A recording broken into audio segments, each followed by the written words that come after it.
Once you've established the psychological aspects of your character, it's time to start designing the visual, or physical side. Yes, that means you finally get to start drawing, but just because you pick up a stylus does not mean that you get to forget everything we've just gone over. It's important to create the physical side of your character in a way that effectively displays what's going on the psychological side. Some excellent examples of this are the dwarfs from Disney's Snow White. Each dwarf is designed in a way that makes it really easy to identify their personality just by looking at them, and that is how you should approach your character design. Every time you draw a character, keep in mind his past experience, emotions, and attitude, because they will tell you more about how to portray the character than anything else. So what exactly does the character design involve? Well, it involves constructing character models in an appealing way so that your audience accepts them as they are presented for who they are to serve the higher purpose of making the story work, and then displaying that model in a way that it can be easily accessed for future reference. In other words, we're going to create character models that are both appealing and animator friendly, and then we're going to store those character models in character sheets so that we can use them later when we're animating.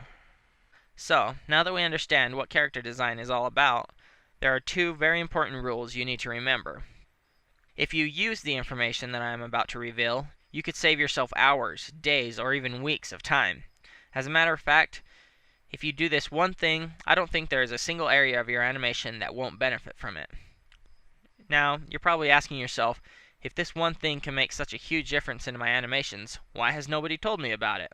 Well, my guess is that you probably have been told, and you've probably been told so many times that you've grown resistant to hearing it.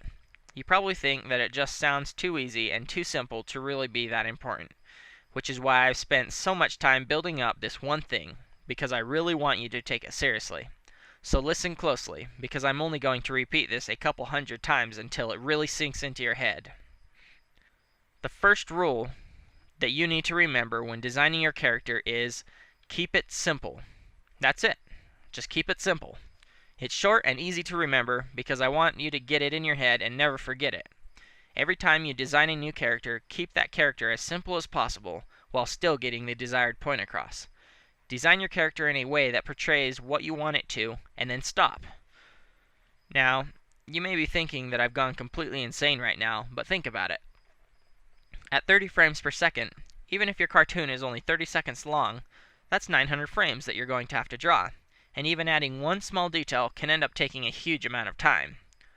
For example, let's say you are making a 30-second animation.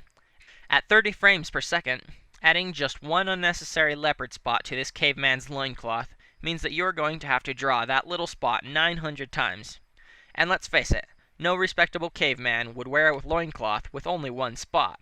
He would definitely want at least 3 of them, which means that you are now drawing 2,700 leopard spots. Is that worth it? Will your audience get enough enjoyment out of those spots to make it worth drawing them 2,700 times? It's your call. You just need to be aware that adding seemingly small details can make a huge impact on your workload down the road. The second rule that you need to remember when drawing characters is you are not drawing lines, you are drawing mass and volume. You need to grab a hold of this way of thinking and never let go. Every scene you animate and every image you draw should reflect the fact that you no longer consider them to be flat images. You are an animator.